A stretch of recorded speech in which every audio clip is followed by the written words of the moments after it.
अस्सलाम वालेकुम गाइस, कैसे हैं आप सब। उम्मीद करता हूँ खैरियत से होंगे, आपके पर्स भी खैरियत से होंगे। आज हम बात करेंगे ब्रीडिंग टिप्स के हवाले से।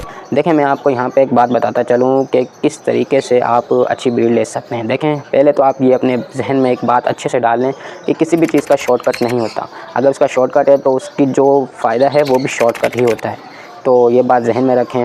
अच्छा, अब आ जाते हैं ब्रीडिंग टिप्स के ऊपर। देखें, ब्रीडिंग टिप्स तो मैं आपको दे दूँगा और इस तरीके से आप इस पर अमल भी कर सकते हैं, पर एक चीज़ होती है प्रॉपर तरीके से इस पर अमल करना। अगर आप प्रॉपर तरीके से अमल करते हैं तो डे बाय डे इंशाल्लाह आपको रिज़ल्ट मिलना शुरू होगा। अगर देखें मैं आपको मिसाल देता हूँ, आप अभी से इस चीज़ पे फोकस करेंगे तो इसका हरगिज़ ये मतलब नहीं है कि आने वाले दिनों में आपके पास अच्छी ब्रीड आएगी। देखें, इस चीज़ में टाइम लगता है, थोड़ा सा प्रोसेसर होता है। अल्लाह पाक देखता है कि मेरा बंदा इतनी मेहनत कर रहा है तो क्यों ना मैं इसको अच्छी चीज़ों से नवाजूँ। और दूसरी बात, मेहनत पे ही सब चीज़ें डिपेंड करती हैं। अगर आप मेहनत नहीं करेंगे तो आप किसी भी बिज़नेस में अपग्रेड नहीं हो सकते। और यहाँ पे मैं आपको 4 टिप्स दूंगा और 4 बातों पे हम डिस्कस करेंगे, तो जुड़े रहेगा वीडियो के साथ। जिस भाई ने भी चैनल को सब्सक्राइब नहीं किया वो मेरे चैनल को सब्सक्राइब कर ले। इंशाल्लाह इसी तरह अच्छी वीडियोज़ आप तक पहुँचाता रहूँ। पहले हम आते हैं बर्ड्स के एज के ऊपर, यानी बर्ड्स की कितनी एज होनी चाहिए। बर्ड्स की एज से पहले हम ये बात अपने जहन में बिठा लें कि अगर बर्ड्स की एज कम है तो उनमें तरह तरह के इश्यूज़ देखने को आपको मिलेंगे, यानी उनको सही तरीके से मीटिंग करने नहीं आएगी, ठीक है, और उनको नेस्टिंग किस तरह से करनी वो भी नहीं पता होगा।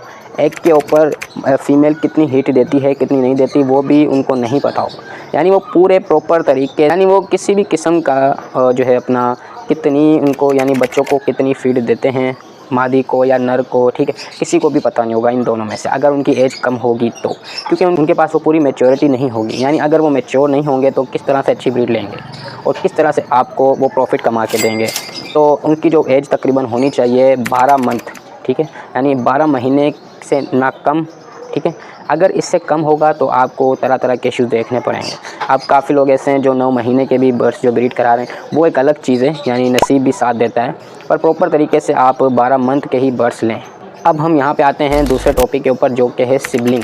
सिबलिंग में मैं आपको यहाँ पे एक बात बताता चलूँ कि सिबलिंग का मकसद होता है कि आपने एक ही माँ बाप के 2 बर्ड्स लगाएं, ठीक है, यानी बहन भाई आपने आपस में लगवाए हैं। देखें, सिबलिंग के बहुत सारे इश्यूज़ आते हैं, अनफर्टाइल होगा एग, और उनको मीटिंग में भी मसला होगा, और उनके जो यानी एक बैक्टीरिया होता है हमारे खून के अंदर, एक अच्छा एक बुरा, ठीक है, जो गंदे जरासीम होते हैं वो आपस में एक ही ब्लड लाइन से वो जरासीम बढ़ते जाते हैं, भरने के बाद वो उनके ऊपर हैवी हो जाते हैं। अगर वो उनके ऊपर हैवी हो जाएंगे तो जाहिर सी बात है हर किस्म का मसला आएगा, हर किसी, यानी एग में भी इशू आएगा, फर्टाइल में भी इशू आएगा, बर्ड्स की फीडिंग में भी इशू आएगा, यानी इस तरीके से वो पूरी तरीके से प्रॉपर आपके पास ब्रीड नहीं कर सकेंगे, तो आप फ़ायदा ले ही नहीं सकते। और ये चीज़ गलत है, ठीक है। अगर हम अपन इंसानों में लें तो इस चीज़ को बड़ा ही यानी बुरा माना जाता है, और अगर इसी चीज़ को हम बर्ड्स के मामले में देखें तो इस तरीके से हमें भी इस चीज़ से परहेज़ करना चाहिए। अगर हम इस चीज़ से परहेज़ करेंगे तो हमें किसी किस्म का कोई इशू नहीं आएगा। अगर हम परहेज़ नहीं करेंगे तो हमें इश्यूज़ आते रहेंगे और हम फिर वही परेशान के परेशान, तो इस तरीके से अच्छी मीटिंग भी नहीं कर पाएंगे, तो इस वजह से हम परेशान ही परेशान होंगे, ना अच्छा रिज़ल्ट आएगा ना कुछ और। अब आते हैं हम तीसरे टॉपिक के ऊपर। हमने 4 टॉपिक की बात की थी, फर्स्ट मैंने आपको बता दिया जो कि है बर्ड्स की एज के ऊपर। अब सेकंड की बात करते हैं, तो सेकंड मैंने आपको बताया सिबलिंग के ऊपर। अब थर्ड पे आ जाते हैं। थर्ड का जो इशू है वो ये है कि आप, यानी एक ऐसी टिप है, अगर आप इसको आजमाएंगे तो यकीन माने आपके अच्छा रिज़ल्ट आएगा। तीसरी जो टिप है वो ये है कि आप बर्ड्स को अच्छे से अच्छी फीड दें, यानी अच्छे से अच्छी डाइट दें, उनको सो फूड दें, उनको एग एंड ब्रेड दें, उनको विटामिन टाइम पे दें, हर चीज़ जो है और प्रॉपर तरीके से दें। ऐसा ना हो कि उसने अगर वो चलाया तो मैं भी ये चलाऊँ, अगर उसने ये डाइट चलाई है तो मैं भी ये डाइट चलाऊँ, ऐसा हरगिज़ ना करें। ऐसे ब्रीडर को फॉलो करें जिससे आपको फ़ायदा हो। और इंशाल्लाह मैं कोशिश करूँगा डाइट के ऊपर एक अलग से वीडियो बनाऊँ, क्योंकि हर एक चीज़ का एक अपना टॉपिक होता है। हम क्या करते हैं कि हम कोशिश करते हैं कि भाई हम सारी चीज़ें एक ही दम देख लें, ऐसा नहीं होता है।